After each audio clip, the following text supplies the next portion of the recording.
Hi, I'm Deanna Marie Adams. I'm originally from Sacramento, California, and I joined the Navy in 1990 and left California, and I haven't been back, except for LuLaRoe Convention.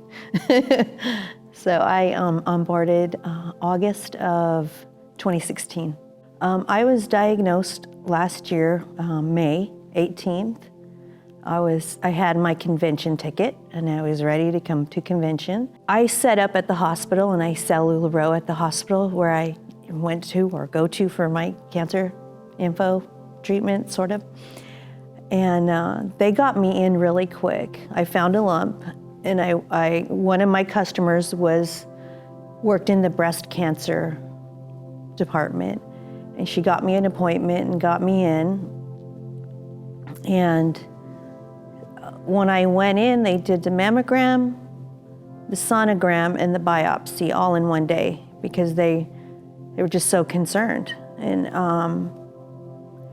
I had to wait 24 hours to find out if it was cancerous. And I was like not even worried because nobody in my family line has cancer.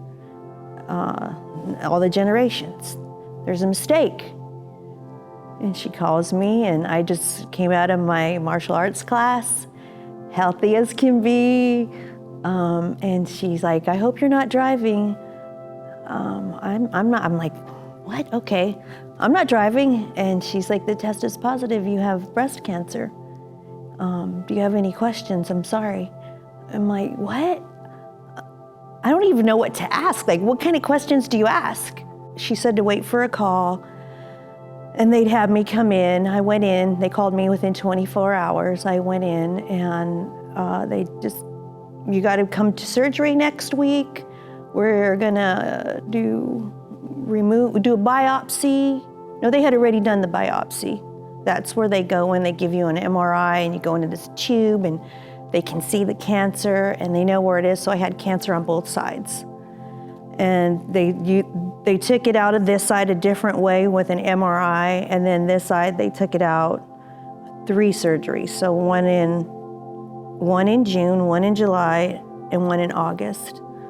And I was bedridden that whole time. It was just so hard. I was supposed to be at convention. I think really part of it is an emotional disease, and I probably was exposed to radiation. I worked in the military, that's what I did. And I don't have any regrets about that. It's just, I think it's part emotional, part environmental.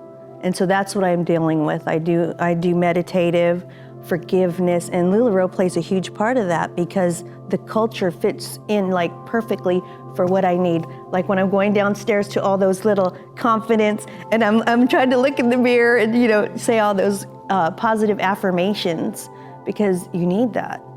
And I've always felt like I felt short in life because of the background. And I think that's kind of where it comes from. And it was just sitting, because you could have cancer for 20 years and not know it.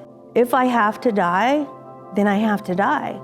But I'm gonna do everything I can to stay healthy, to stay positive, and to keep living.